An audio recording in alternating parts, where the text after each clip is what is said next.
Buenos días, gracias por acompañarnos. Hello, good morning, everyone. Thank you for joining us at this webinar, this EMA webinar. It is a pleasure to have you here. We have very special guests with us. We will talk about AMA in the Americas and Asia Pacific, MLA and MRA. Trace is with us to talk about mutual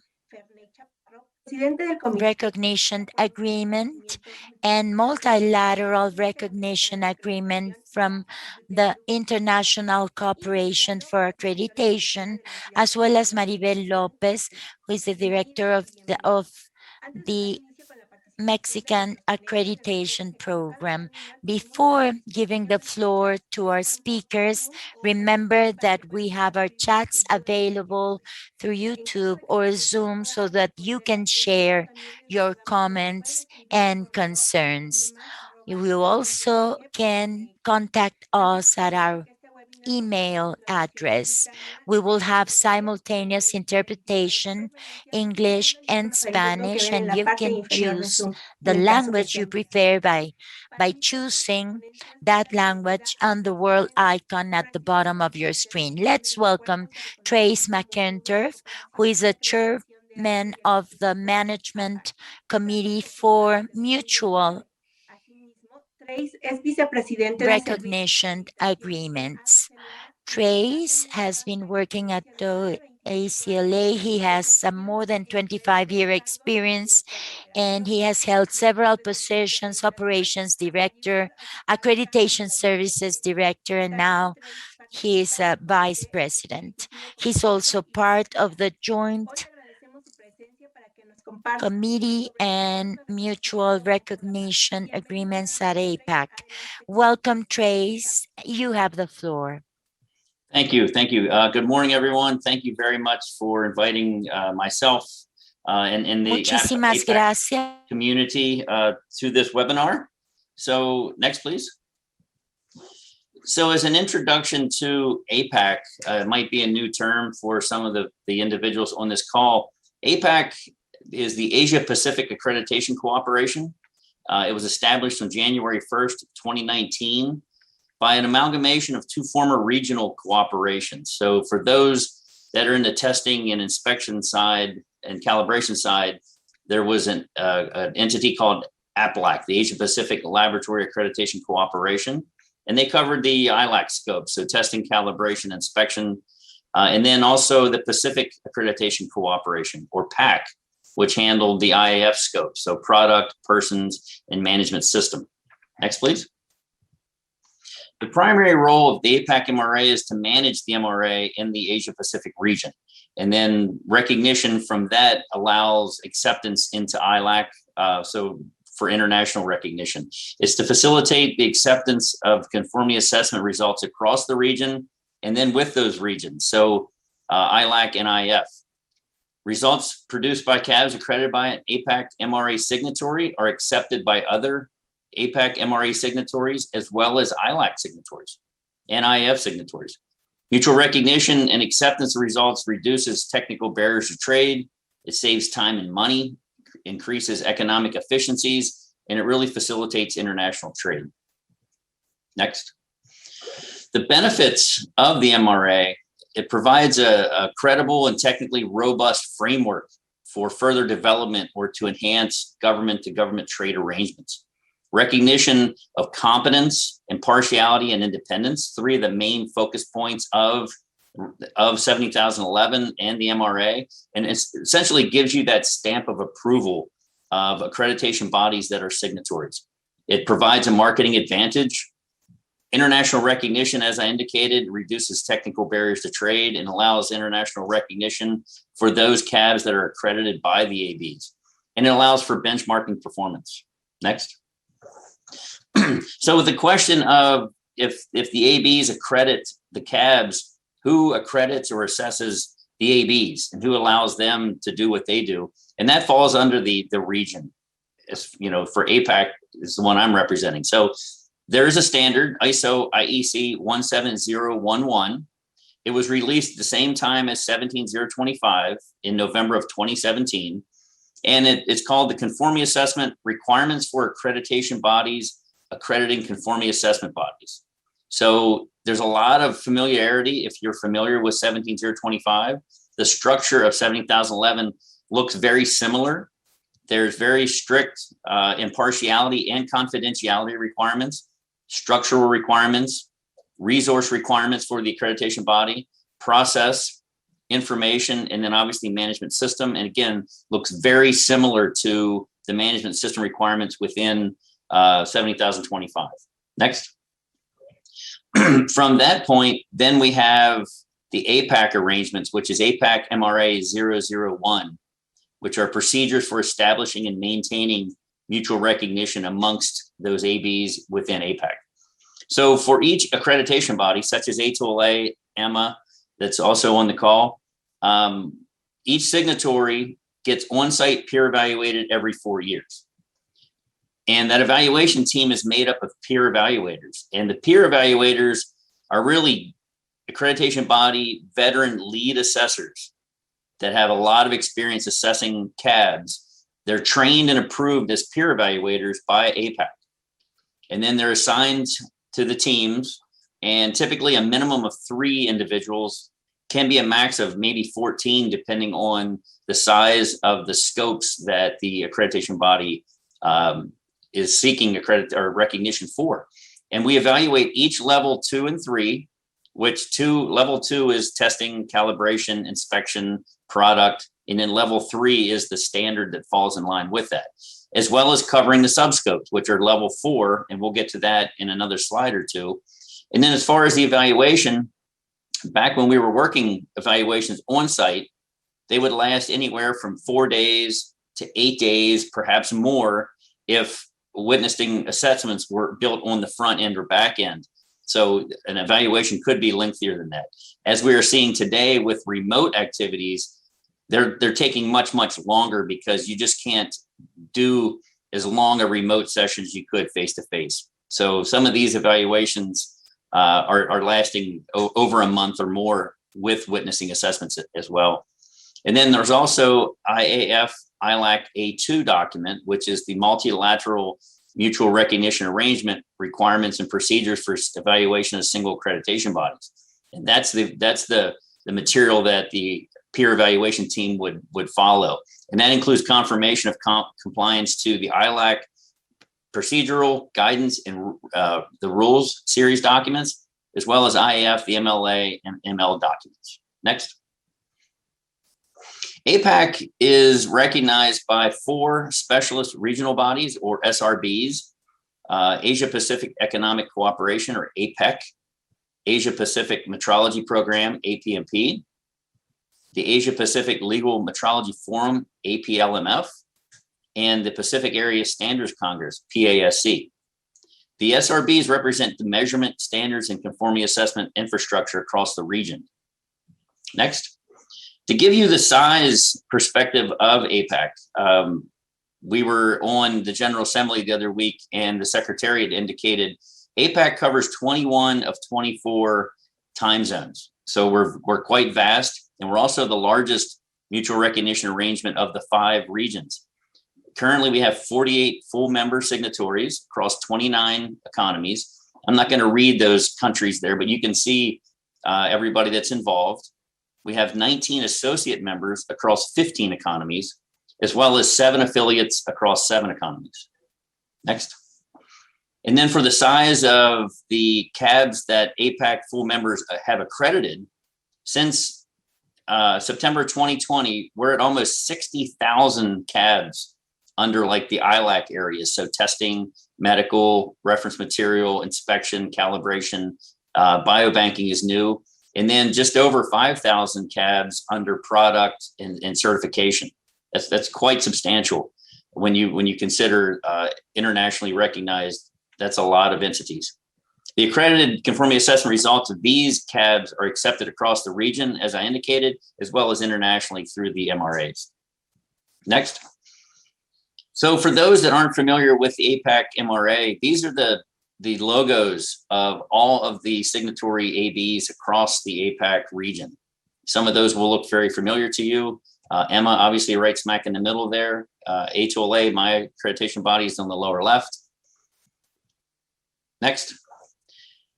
The scope offerings of APAC, biobanking, as I indicated, is the newest scope offering that we've released just recently. It's ISO 20387, and currently we do not have any signatories, but we do have an applicant that's seeking recognition. Calibration is one of our largest, so that's 17025, and there's 31 current signatories for calibration. Certification of management systems under ISO IEC 17011-1 includes a number of subscopes. So business continuity is ISO 22301. That's a new scope offering as well, and we do not have any current signatories. Energy, which is ISO 50003 and 50001. There's currently 12 signatories. Environmental to 14001 is quite substantial. We have 23 signatories. Food safety is ISO 22000 series, and that's 22 signatories currently. Information security to ISO 27006 is 13 signatories. And medical devices to ISO 13438 currently has 8 signatories. Next. Also under 70,021, we have occupational health and safety. So that's ISO 45001. There's currently 15 signatories. Quality management to ISO 9001 is also a pretty large program. There's 23 signatories offering that. And then quality and safety system for specialty feed, or FAMI, we currently have 1. Under certification of product, process, and services under 17,065, we have 24 recognized ABs, and under global gap, we have 8. And then under persons certification 17,024, we currently have 10. And the IPC area, we have 1. GHD validation verification to ISO 14065, we currently have 7. And then the ICAO Corsia, we have 4. Inspection body recognition is quite large, 17,020. We currently have 23 signatories. Under medical for ISO 15189, we have 24. Proficiency testing provider, ISO IEC 17043, we have 14. Reference material producer is ISO 70,034. We have 15 signatories. And then the largest, obviously, is testing under 78025. And we have 40 signatories under APAC. As I mentioned, scope expansions, we're adding anti-bribery, ISO 37011. APAC was impacted by COVID, obviously, and it turned out the year 2020 was a very heavy year as far as evaluations that were necessary to perform.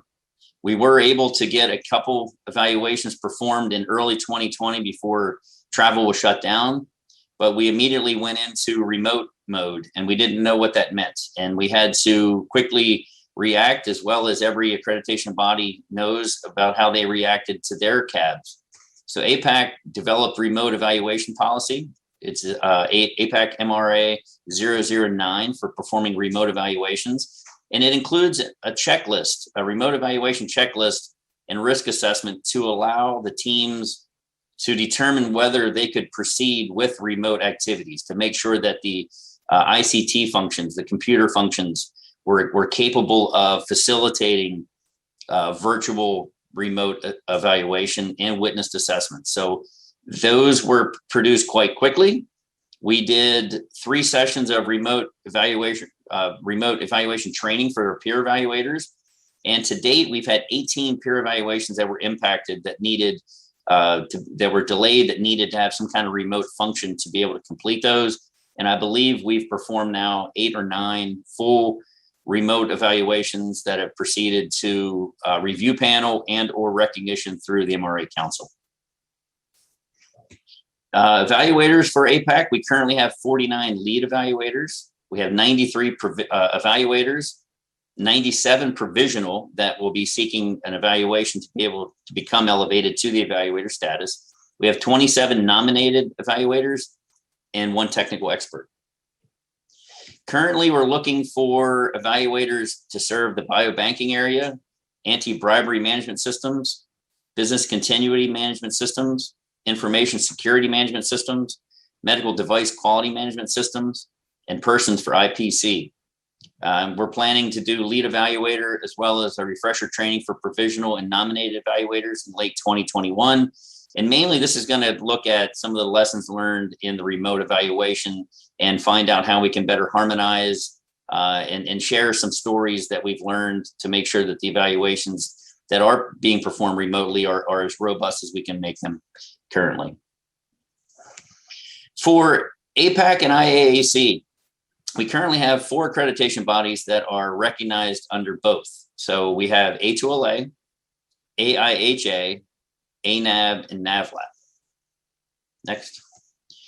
For these evaluations, we do jointly work together. APAC and IAAC collaborate, and we assign a joint peer evaluation team. So the accreditation body only undergoes one evaluation every 4 years.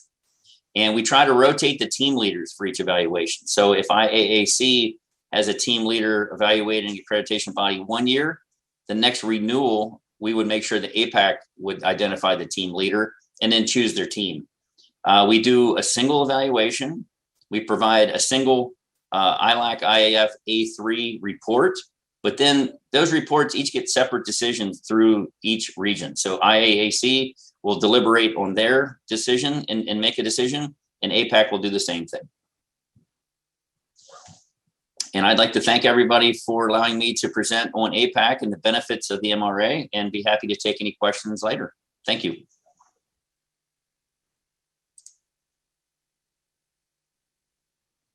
Muchísimas gracias, Trace, por tu interesante participación. Thank you so much, Trace, for such an interesting participation. And before giving the floor to our next speaker, we want to invite our participants to use Pagema.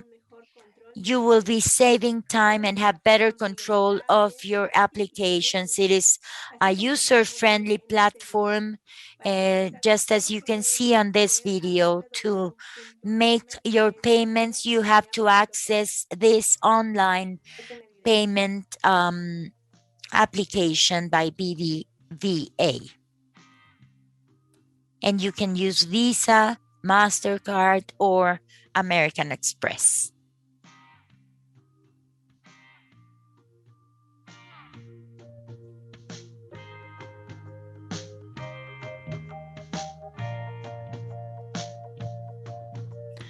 Pay your accreditation. To pay it has never been that simple. Bien, ahora me permito presentar a Ferney. And now I would like to introduce Ferney Chaparro, an industrial engineering with a specialty in project management. He has been working with conformity assessment, and he has worked for ISO 17020, 024, and 17025. Then he started working for the Colombia accreditation body, and he has been working also for the International Latin American Forum. He works for Casco Espejo at the Technical and Standard Specifications Committee. He will talk about the multilateral recognition agreements. Thank you so much for this invitation to talk to you about Inter-American Accreditation Cooperation. This Inter-American Accreditation Cooperation has 58 members, 25 full members, those accreditation bodies who have proven to be competitive under compliance of 17,001, associated members, accreditation bodies who have not yet shown that competence in implementing 17,011, and stakeholders or interested parties, 28 who are part of IAAC, but work as observers and contribute with their ideas to improve activities of the Inter-American Accreditation Cooperation. We currently have 19,760 conformity assessment bodies. So what we started identifying was that the assessment of conformity activity is the one to be benefited by activities undertaken by accreditation bodies because they can have their recognition agreements. On the next slides, I will tell you a little bit more about how the activity takes place. So IAAC objectives, international acceptance of accreditations by its members. We talked about 19,760 accreditations. What do we mean? That results and certificates of lab tests, of inspection, bodies of the different conformity assessment certification are the ones to get agreement and recognition. How? Through the different accreditation bodies, including the Inter-American Accreditation Cooperation that will give its recognition through these agreements. We facilitate commercial exchange in the Americas and the whole world through the regional system, giving trust in terms of goods and services to all of the stakeholders. So we don't want the results to be the same in the destination country. If we do an assay at a lab in Mexico, it will be valid in Colombia, in the US, in all the economies that Trace mentioned a while ago. And this results in integration of all bodies. It also acts as the Americas Forum, grouping all accreditation bodies.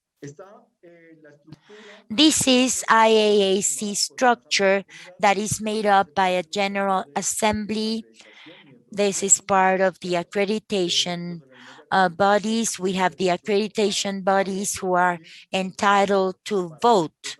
They can vote in order to do what? To implement policies and metrics for the Americas region. Accreditation bodies are the ones within the Americas region, North America, Central America, and South America. So it is made up by a technical committee, an MLA committee, a management committee, and a stakeholders or interested parties committee. The lab subcommittee prepares technical documents to assess conformity based on those standards set by ISO, and as of the technical requirements definitions, the MLA committee will define how requirements will be assessed and how the peer assessment will take place. I will get into more detail a little bit later. I will tell you how assessments work. Trace has already mentioned something about it, but I will elaborate on that during my talk. So the MLA committee brings together accreditation bodies, conformity guides, industrial chambers, and they establish their expectations prior to defining procedures. And they also make the recognition agreements. The peer subcommittee will define competence requirements for those who are assessing accreditation bodies and will confirm that they are competent enough. On the other hand, we have the management committee, and among their functions, they have the documentation subcommittee taking the IAAC, before the IAAC committee, all the due documents, the training subcommittee that will strengthen knowledge of all IAC members, and the promotion subcommittee associated to those entities that will inform about our activities, and the interested parties committee made up by different accreditation bodies in those industries, chambers, and economic blocs, the community of nations, among others. And here we have something that I want to tell you about. This is a story so that you better understand how our body works. And I've told you about this before, but let's imagine that this is a worldwide championship. We have the Gold Cup, we have the America's Cup for soccer, football teams. The accreditation body needs to carry out physical conditioning. What is that? The fact that they should have well-trained staff and to people that will be completely impartial and that will be carrying out coherent tasks. What about this accreditation body? They get to the America's Cup. So these are all the accreditation bodies making up the Americas continent. And from IAAC, some rules are defined so that you can be part of that championship. Can we be present there? By proving that we're capable enough as accreditation body to carry out assessments that will prove that a lab, that a certification body, or any other assessment activity is duly carried out. And you may wonder, why is this used for? Well, to foster trust with regards to results by those organizations making assessments. But it turns out to be that you don't only want to be at the America's Championship, you want to, or the Gold Cup, you want to go one step above. And that's where we have the IAF or ILAC organizations, International Laboratory Accreditation Cooperation and International Accreditation Forum, setting up all the rules both for IAAC and some other entities that I will talk to you about. That's how we organize ourselves. But how does this gets organized so that any results of conformity assessments can travel the world and be validated, have the guarantee that an accreditation body has really proven that that result has been assessed. And all of this works in the following manner. By considering that that the accreditation body support will help you with recognized scope by MRA for water, for other elements, also lab assays, clinical labs. They can be very well. We are very, very strong at assessing clinical labs. And in case you didn't know, some of the economic loss by health service providers are mistaken diagnosis. But with this certification, you can make sure that the diagnosis will really be very, very accurate. So the fact that a clinical lab that has been assessed by EMA really guarantees that the team, that the staff, that the devices are the proper ones to provide you with accurate results. And there are some other topics associated to COVID tests, for instance, lab tests in clinical labs, calibration labs, inspection entities. In Colombia, we call them diagnostic centers. In Mexico, they are called verificentros. But all of these activities being developed will be supported by the IAAC, the cooperation, the Inter-American Cooperation for Accreditation. How does this work? And this is the detailed explanation. Within this black circle, we have all the accreditation entities that are part of the IAAC. This is where the World Cup will be played, so to speak. We have to show, we have to prove through our IAC or APAC affiliation that we can be part of the Pacific and the Americas regions. That is why the Mexican entities is part of both of them. So we can take practical records both at APAC and IAAC to strengthen the accreditation activity.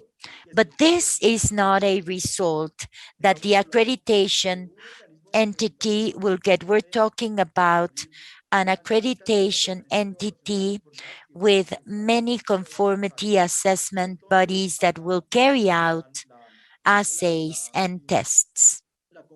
That's where the conclusion arises, and that's where I want to get to. That is 19,700 conformity organizations are certified by 25 accreditation entities, and 19 are accredited by 25 accreditation bodies. So who benefits from those agreements? 19,700 entities who can really prove the world through accreditation that they have been recognized as capable of submitting accurate results.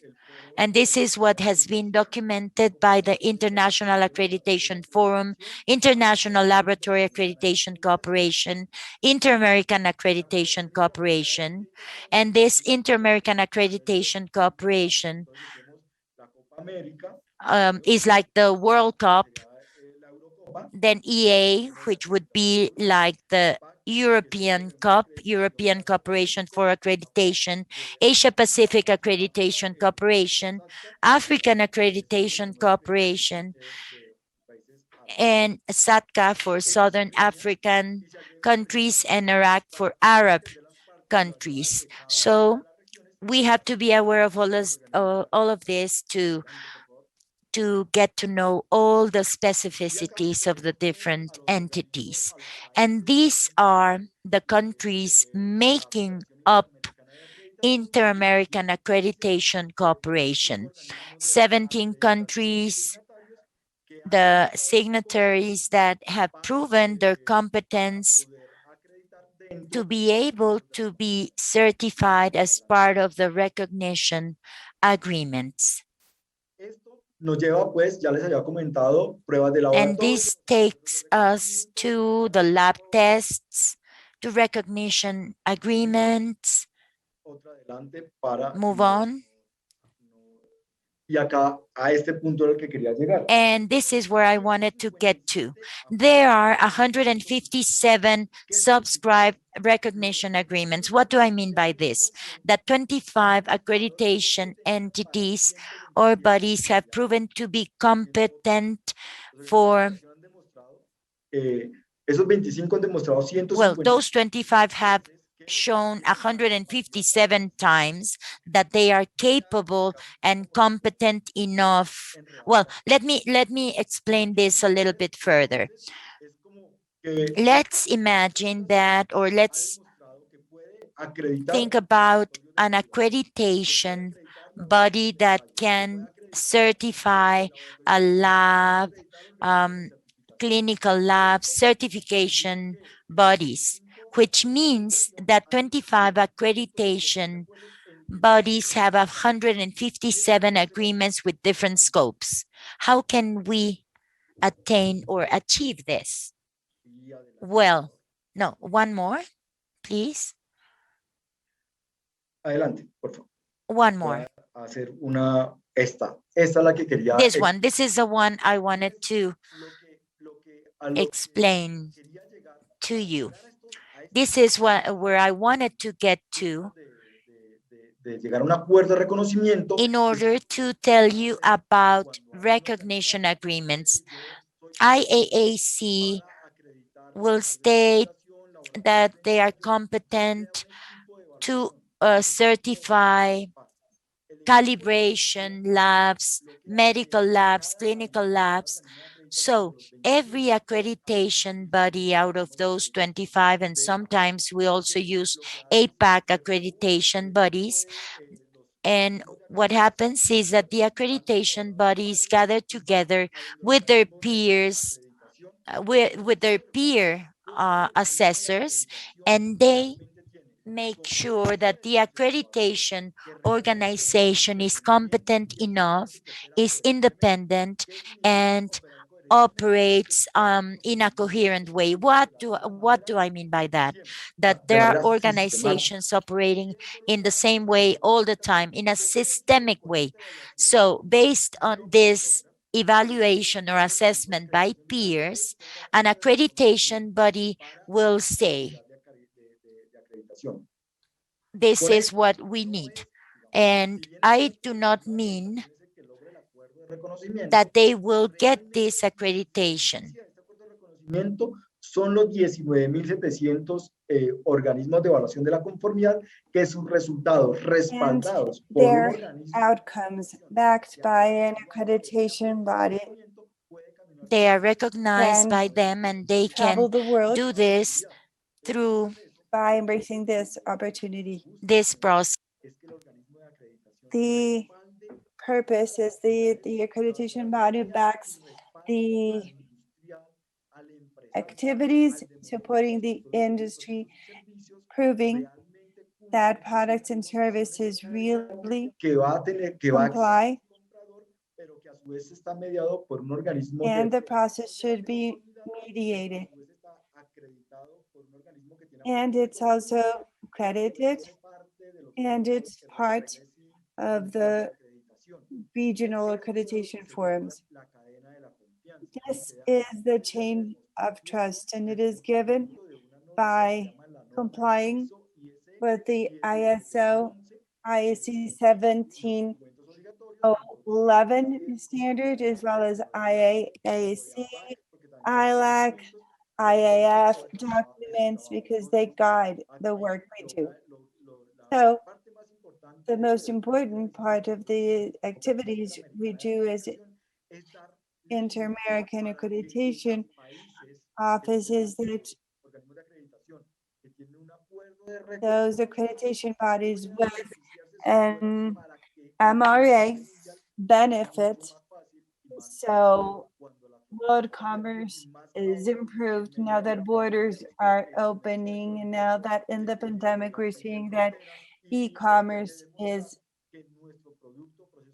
crossing borders, and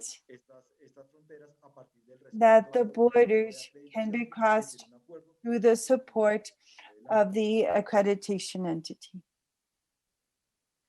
Y ya para finalizar, contarles que in my presentation, I would like to share that in IAAC, we will hold our 29th General Assembly from August 12, 2021, and we will share what we've done within the Inter-American Accreditation Corporation. Thank you, Ferney, for your participation. Before we move on, I would like to ask you if you've heard about Platiquema. Platiquema is a space where the EMA team will address you directly. You just have to join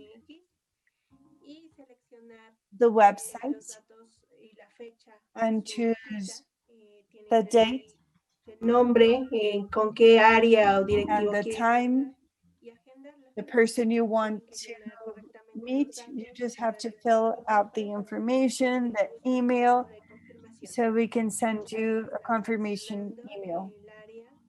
This is the area that you need to contact.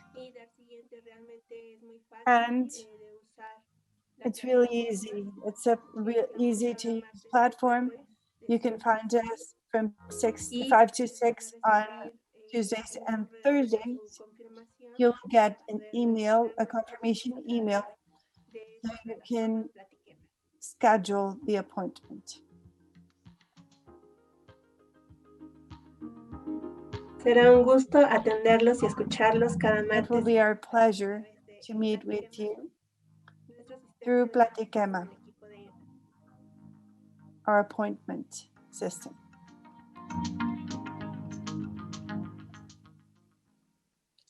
Ahora sí, me permite presentar a Maribel Next, López Martínez. I want to introduce Maribel Lopez Martinez, Executive Director of EMA. She's been so for 22 years.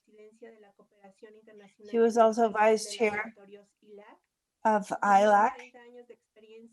More than 30 years of experience. Well, she has over 30 years of experience in metrology, standardization activities, conformity assessment, holding different roles in Su both the public trayectoria le ha and private permitido sector. representar a Her México en trajectory has allowed her to represent Mexico in multiple seminars, national, regional, and international events on the topic. Today, Maribel will share about Emma's participation in APAC. Thank you, Beatrice. It's a pleasure to be here with you. Thank you very much, Fernay. Thank you, Trace, our colleagues from A2LA, ONAC, one of them from the US, from Colombia, and the chairpersons of the Mutual and Multilateral Recognition Organizations, APAC and IAAC. We are often asked, who accredits the accreditor? How do we know that the accreditor is properly operating to provide us with the trust we need? Because accreditors assess the conformity assessment bodies and they evaluate the others, but who tells us that the accreditor is working properly? You know, that's what Trace and Frini just explained. The CABs represented by APAC, IAAC, among other signatories of the MLAs and MRAs, can create the trust after going through the strict evaluations that will verify our operations according to the applicable standards, the standards of the 17,000 series, because we know that there's 25 for laboratories, 17,020 for inspection units, 17,011 must be complied with by accreditation bodies, and the regional and international organization must also confirm that we are fully compliant with international requirements, as both Renee and Trace mentioned. On top of the standard, there are IAF documents, ILAT documents, APEC, and other documents that should be implemented, which will guarantee that us as accreditation bodies will have quality and world-class accreditation programs. So we can say that the accreditors meet all the requirements to have MLAs and MRAs. Mexico, fortunately, due to its geographical location, is part of the APAC and Americas, and we're also part of the international organization. So we must receive the evaluations of the organizations and international fora to prove our reliability, and we've done so. As you know, EMMA was created 22 years ago, and from the beginning, we started to become assessed by our peers. The first evaluation we had 22 years ago only included 72 nonconformities. We didn't know back then how to enforce international standards. We were not acquainted with the international documents, and these assessments helped us better identify where there was room for improvement, and we could also improve ourselves on a daily basis so we could achieve the recognitions and to confirm that just as our international peers, we comply not only with national guidelines, with the regional, international standards to meet the accreditation activity. In 2001, the first international recognition was achieved. It was not an easy task.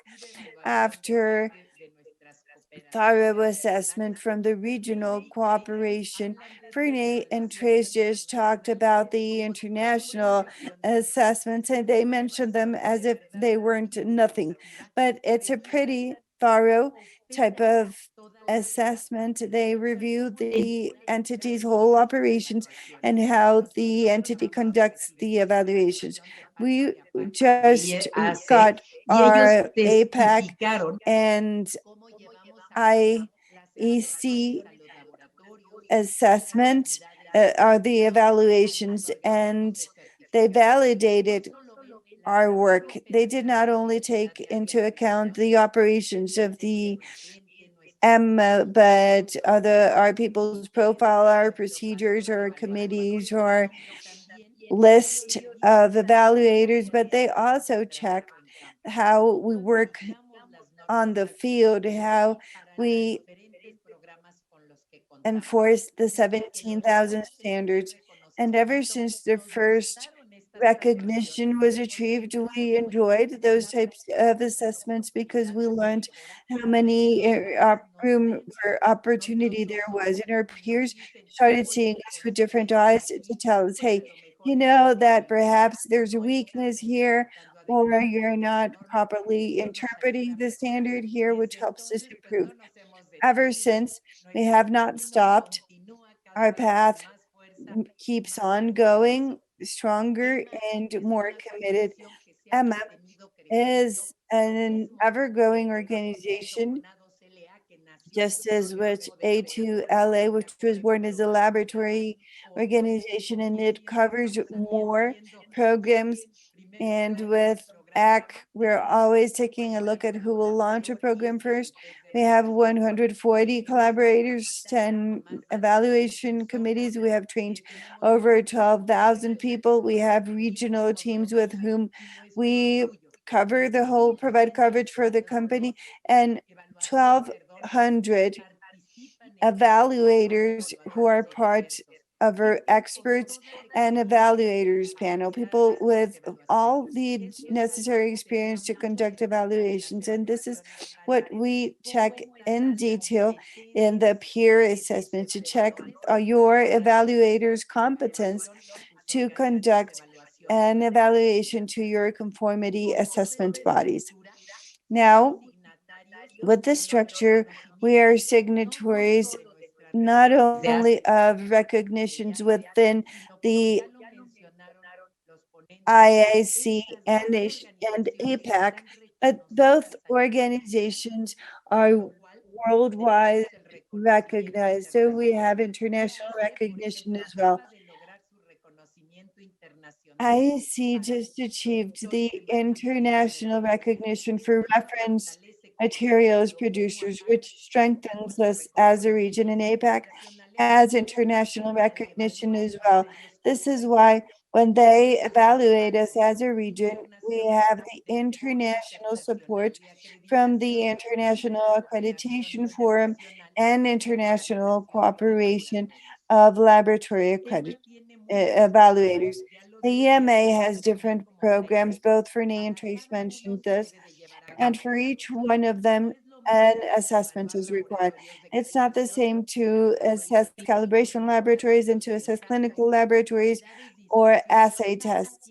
Inspection units, each one of them has their own standard, each one of them has their own processes, their areas, the certification areas we have for systems, for management that can be quality management, environmental management, energy management, and security standards, safety standards, safety, product, and personnel. We have new standards such as verifying, validating entities of greenhouse gases or proficiency providers or different types of providers. And for each one of these programs, we must have international recognition. This is not a general recognition. We have to assess the different programs, the type of training they have, the type of competence they have, the staff and the evaluators, if the traceability producers and the uncertainty to see how we are evaluating the organizations that need to be accredited. And the EMA, they all have their specificity. We have different organizations with different programs, perhaps, de calidad ambiental, producto, tener su laboratorio and they can have their laboratory and become an inspection organization. And we 17021 if it's systems organizations, or 17065 if it's product, or 1720 if it's inspection. Y suficiente personal para llevar a cabo todo assessors and staff to do this reliably. And as Renee and Trace have already mentioned, our market a global market that don't allow you to export. You can no longer open a new market unless your goods and services are compliant with all requirements of protecting society. A product cannot be damaging the environment or living beings. So you have to be certified by a reliable entity. Accreditation is considered to be a tool to make those assessing conformity of rules reliable. And by having entities at every country with international acknowledgement, we can have the necessary tools to face these acknowledgement, mutual recognition agreements. We are now about to celebrate 1 year of having this Infrastructure and Quality Act that was enacted August of last year. We have to do the mutual recognition agreements, and let's bear in mind that Mexico is not only part of the World Trade Organization, but that we have free trade agreements with many countries, and we have just restructured at Mexico, Canada, and US agreement. And based on these agreements with technical obstacles to trade, we are obliged to get rid of those technical barriers. And as part of it, we want to improve access to other markets by showing that our products are reliable, that the products, the goods that we will be selling in those countries comply with all due standards required by the different countries. And this Infrastructure of Quality Act states that accreditation bodies should operate under a quality management system as internationally recognized. That's why AMA is so happy to be part of this regional and international fora and have international acknowledgement. Why? Because that means that we are complying with all the standards, acts of international trade. And as a result of these periodic assessments, every 4 years is what Trace mentioned, but this was a very, very relevant assessment because norm 17011 changed. It was enacted in 2018 and now it reinforces non-partiality risk analysis, and we had to be assessed. I mean, all signatory accreditation bodies should be assessed based on this norm so as to make sure that we're complying with all international requirements. Which are the benefits that we will get by having this accreditation, by having these regional and international agreements?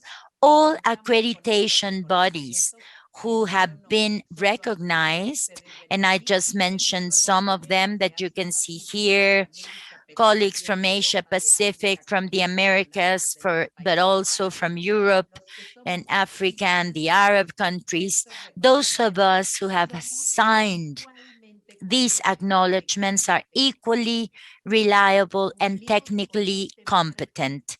We comply with this norm 17011 requirements, and we can apply 17,000 or 15,109 norms in the case of clinical labs, and there is an equivalence. So that's one of the benefits.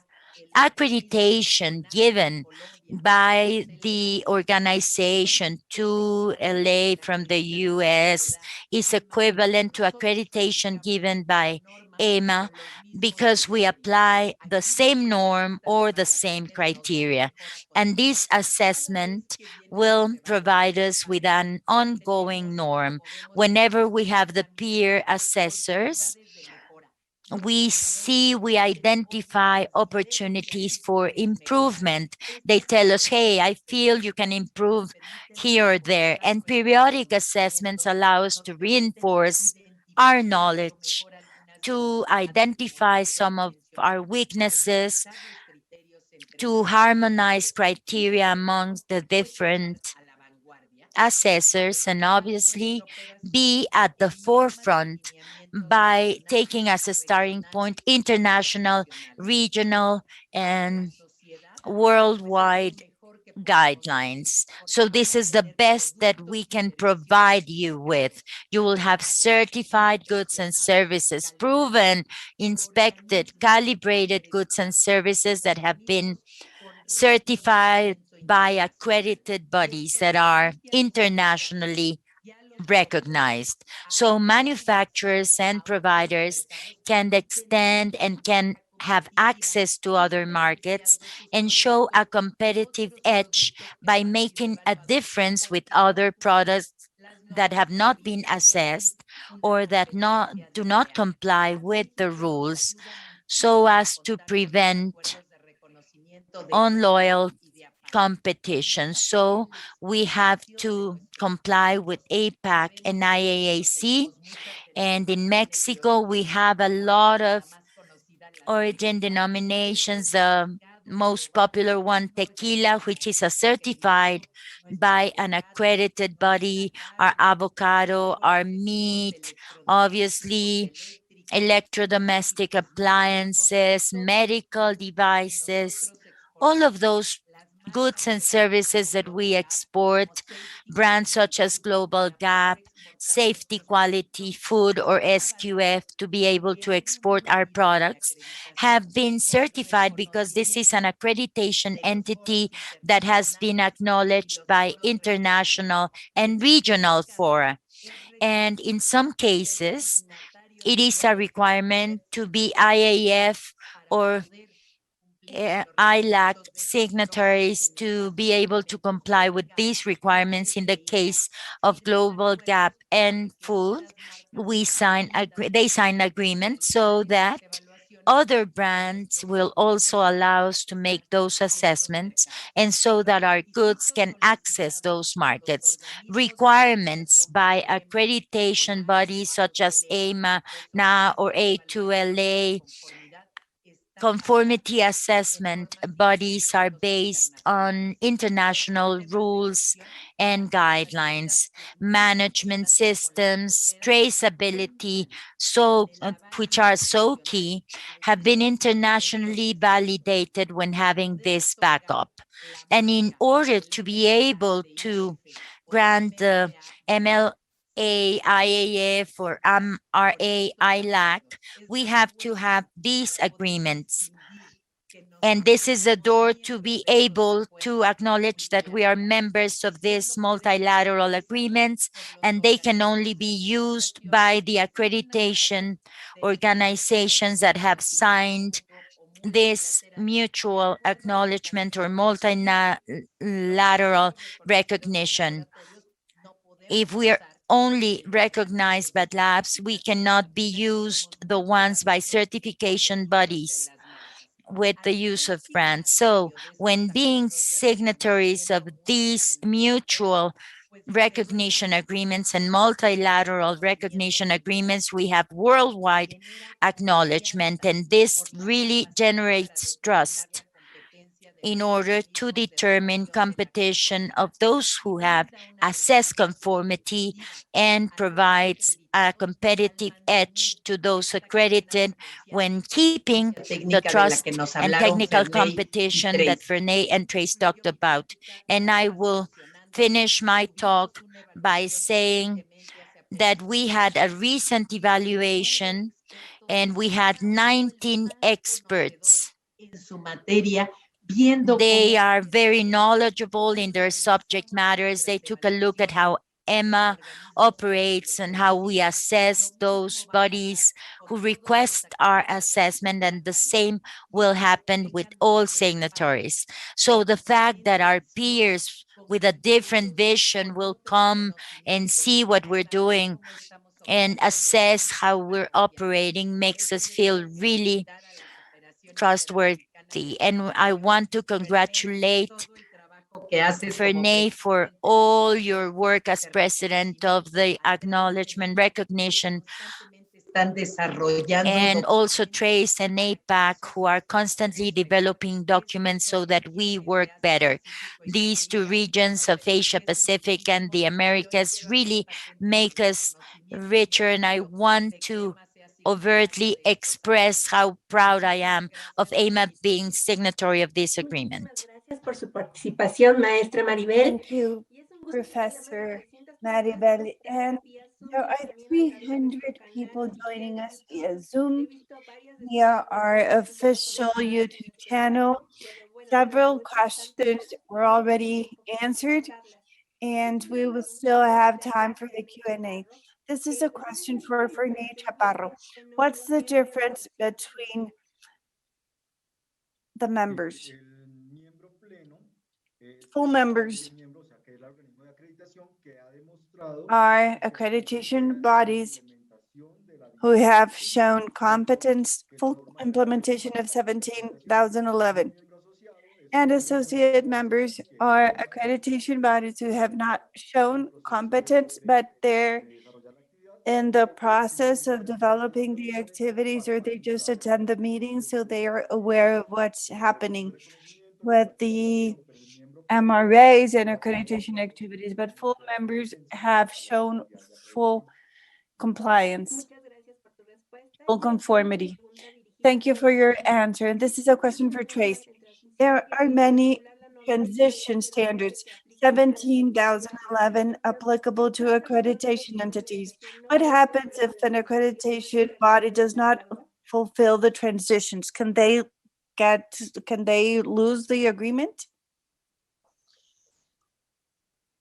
For 17,011, yes, because that's the overarching requirements. So there was a 3-year implementation that came into play from November through November of 2020, and each AB had to be evaluated. You could also do like a desk review to find compliance that way, and a lot of ABs did. I do not believe any IAF or any ILAC ABs did not successfully transition. Now, when you get on the standard of a scope, so 17025, we're actually in the process now of ensuring that any 17025 2005 accredited laboratories are suspended because that standard is no longer valid. That extension was from November 2020. It was extended out because of COVID till June 1st. So the 17025 2005 standard as of June 1st is no longer valid, and therefore any accreditations to that would need to be suspended. Hope that answers that question. Muchas gracias, Trace. Yes, you did. Thank you, Trace. This is a question for Maribel. How often does Emma evaluated? Generally, every 4 years. Although, perhaps Renee and Trace can give us another explanation, because Emma every 4 years, but if you see that the system is not properly mature, can you schedule an annual visit or visits every 2 years to confirm it's in perfect operations? Because often the committees decide that the CAB must get an intermediate visit. I don't know, Renee or Trace, if you could elaborate on this, but in our case, it's been on a 4-year basis. Yeah, I can chime in here. I know there's been a number of instances over my career with APAC and IAAC in which a new accreditation body was mandated by MRA Council to be reviewed only at 2-year intervals, or if they went to add scope content, if they wanted to add another standard, say they were approved for testing but wanted to add calibration, that it was only accepted for 2 years based upon findings. And the MRA Council did not feel comfortable with the risk associated with the 4-year extension, if you will, so required another set of eyes, another evaluation team to go in at 2-year interval just to confirm, to make sure that any of the corrective actions put forth were implemented, and to make sure that the accreditation body was on track to continue to meet the requirements.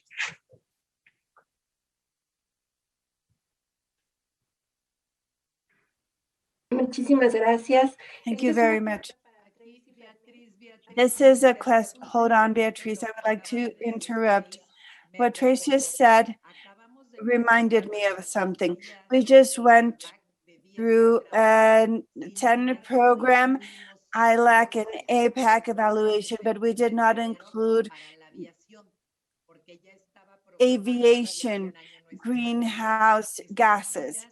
And we have now requested for the evaluation for this new program. So I'm sure that this year or next year, we will get another evaluation. So it's a 4-year renewal period. But if you're going to add a new program, or you're going to request, or you're going to file for a new program, there's a new evaluation. Although we just went through this assessment, I'm sure that in the near future, we will get another one specifically through this program.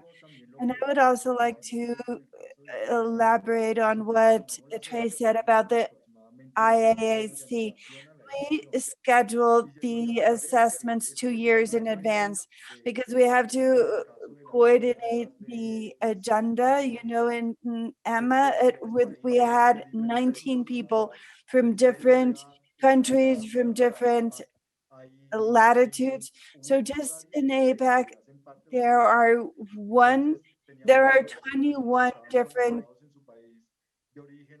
time codes. So some people were logged in at 5 a.m., at 1 a.m., at 8 a.m. It was really difficult to coordinate all of that. And that's why it takes us 2 years in advance to confirm the teams. And there's something else. When if we identify nonconformities that raise doubts about the CAB's competence, we can indeed narrow that time frame down. Some occasions have led us to make that decision. Thank you very much for your answers. This is another question for both Trace and Renee, and I would like both of you to chime in. The number of CABs is important information for all parties and for the general audience. To enhance transparency, could APAC and IAAC share this information on their websites? The number of CABs, is there any way you can make a distinction between economies and environments or spheres? From the APAC perspective, I don't think that's all available in one central location. 17,011 requires the accreditation body to publicize, make public the scopes of accreditation that they have. So that information is available at each individual accreditation body site. I do think APAC does have total numbers of 17025 testing, calibration, and things of that nature that we could probably break out from the information that I had on my slide, but I don't think per economy or per AB is available at APAC. It would be individually at each accreditation body website.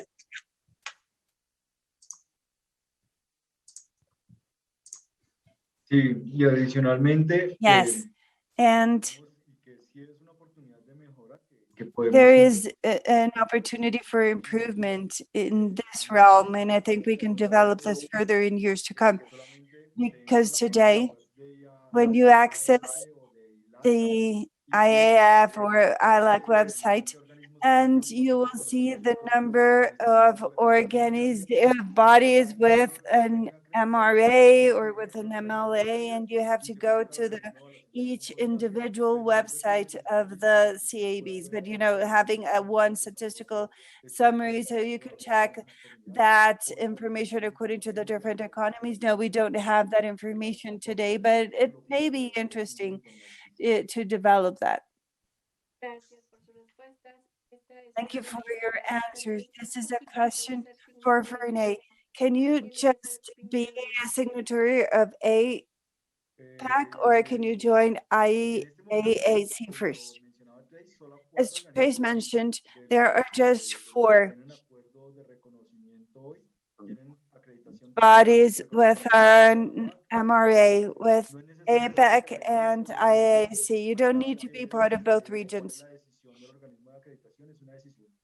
That decision revolves around the CAB's strategy and the CAB's interests to strengthen their technical capacity, their knowledge, and to join in, if they want to join in the APAC and the Americas meetings, and to strengthen their whole accreditation process. But what's natural is that you are just part of one region, whether it's IAAC or APAC, but on this occasion where we share accreditation bodies, we work jointly, IAAC and APAC. Whenever we exchange information or when there's peer assessment, we do cooperate between the regions, but it's not necessary for you to belong to both regions.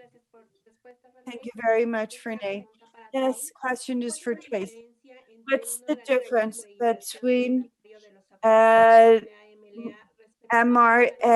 MLA signatory and a non-signatory? What's the best comparative advantage when you're a signatory of an MRA or MLA? If I understood the question, MRA, Mutual Recognition Arrangement, is badged over to IAAC. MLA, Multilateral, is an IAF term. And I do, if everyone is aware, IAAC and IAF have made a conscious decision to try to merge entities to streamline things, if you will. Like APAC and PAC have merged to become APAC, and really mirrors what IAAC does as far as covering both IAAC and IAF as one entity. IAAC and IAF are going to merge. So there really, at that point, will not be a difference between MRA and MLA. It will be one term based upon what the name of the new entity is.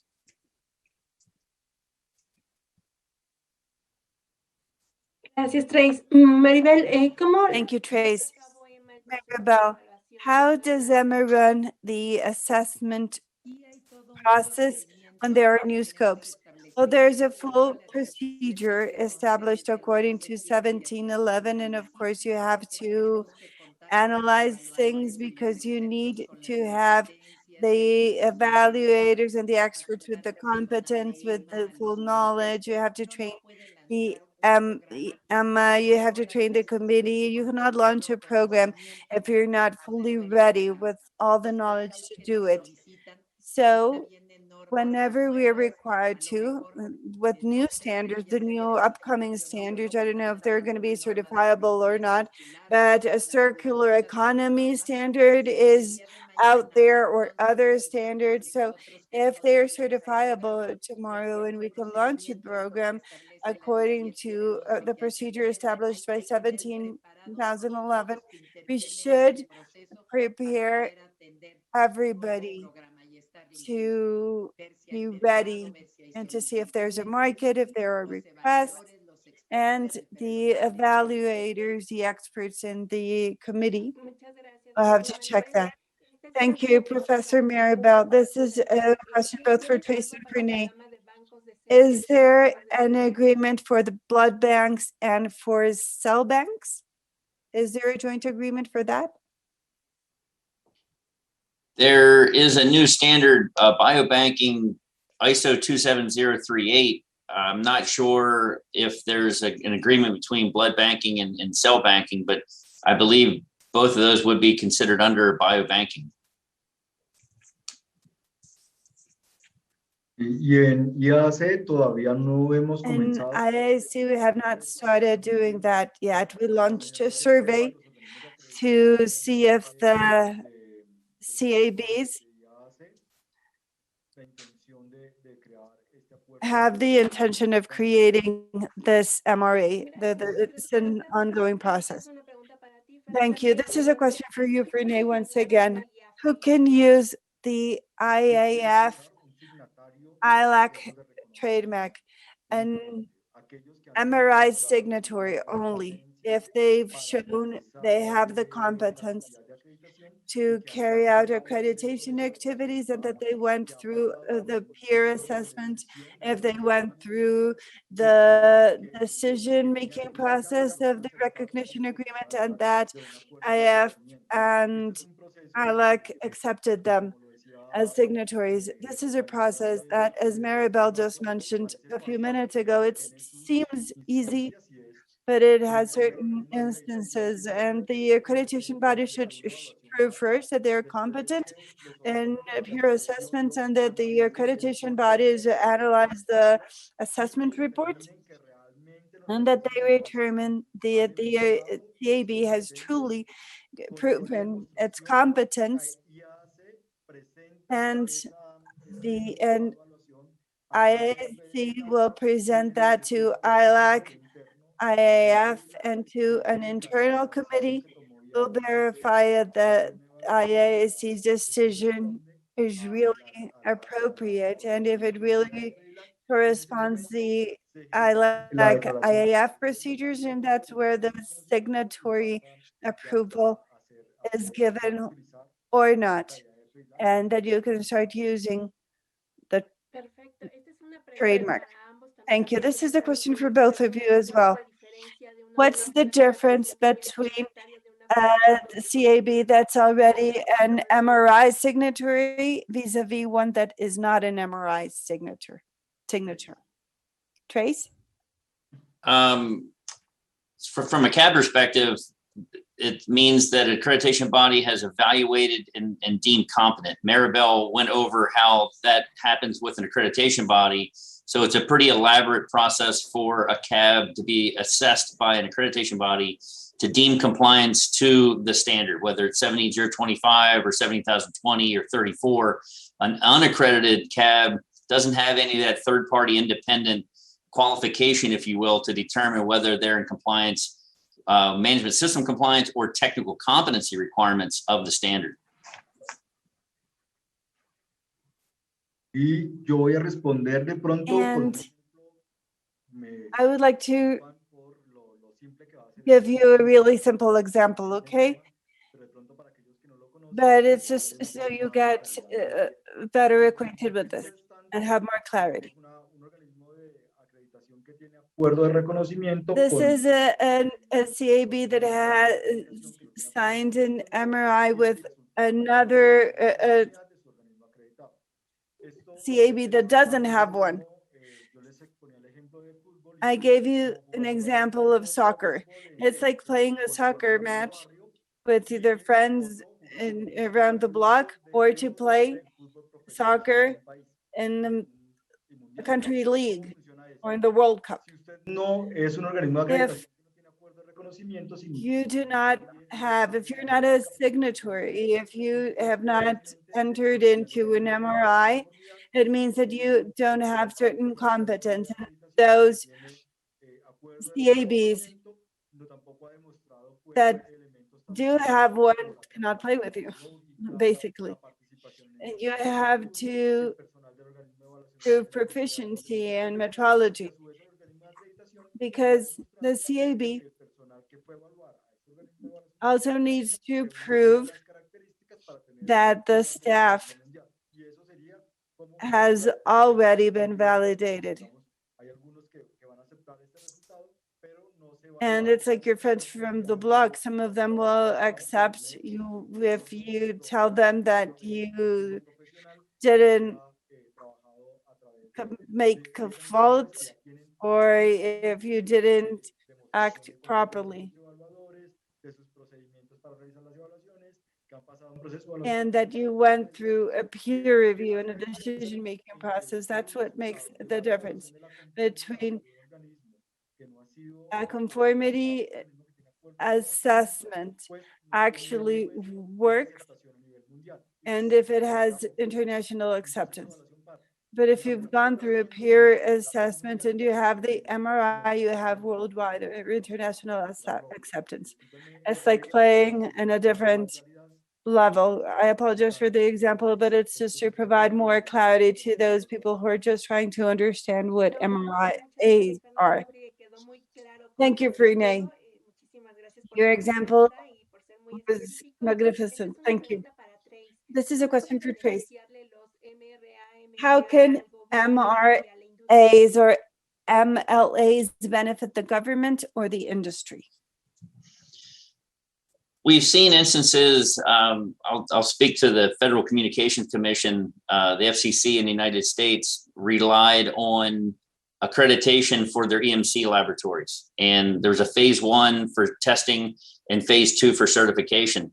They started, instead of them doing their own testing compliance, they relied on conformity assessment accreditation, and it allowed them to step back and monitor rather than and making sure that everybody was in compliance. And they were more in a monitoring role and oversight, compliance oversight role rather than doing the work themselves. And now I don't have the numbers any longer, but the number of grants that telecommunication certification bodies have done rather than the FCC is amazing.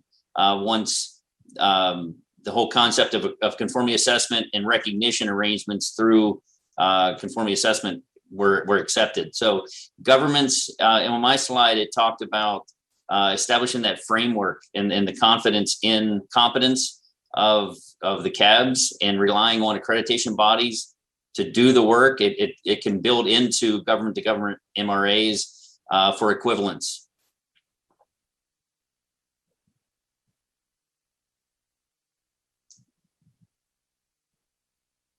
Muchísimas gracias, Trace. Thank you so much, Trace. This is a question for Maribel. What's the process to acknowledge MRAs from other signatories? Well, as Renee said, we should know more about soccer rules to answer this. I'm joking. Thank you for that example, Renee. I can tell you like soccer. Well, really need to know what standard we're talking about and what field it is. We do have a procedure for MRAs. But let's remember that the first recognition is that both accreditation entities meet 17,011 and that we're signatories of the agreement. Second, if it's a lab test, it means that the laboratory was evaluated according to 17025. But there's a third tier. That product was tested with the Colombian standard, with a UL, with the ANSI standard, with an NOM standard. What are the differences between the standards? If there's equivalence between the standards, then perhaps that recognition can be given at the third level, but we have to check the sector, the area, and the standard. We do acknowledge that accreditation entities operate under the same requirements and we assess under the same standards, but the calibration tests should force us to really analyze if the certification from another country can be recognized, but we're working hard on that. We're working with A2LA, with ONAC, with other organizations, so we can start with recognition from other accreditation entities. I've heard that certification from the country of origin with recognition at the country of destination is the ideal scenario, but we will have to analyze that on a case-by-case scenario. Thank you very much. This is another question for Tracy and Renee. What do you need to do to be an MRA signatory? From accreditation body standpoint, align your system and your personnel to meet ISO IEC 17011. Have accreditation process. For APAC, we require the CABs to go through a full cycle, which means initial assessment, surveillance, and renewal assessment. So if you're a 2-year program, 2-year reevaluation program, you would have to have the CABs go through each one of those processes before you could even apply for recognition.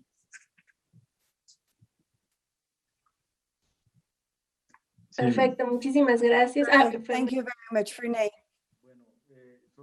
Well, just to answer to Maribel, no, you don't need to know anything about soccer, but that example could apply to baseball or to any other game. Lo mismo que comenta Trace. So just as Trace said, the CAB needs to have an implemented system according to 17011, and they should become a member of APAC, IAAC, depending on their region, and depending on their scope, and within the peer assessment process, they should fulfill all the requirements, and they should go through the assessment process to prove that they're actually meeting the requirements established throughout the region. That's the answer, like at a glance. Thank you very much. I want to thank each one of our speakers for their answers, for their examples, for joining us in this webinar.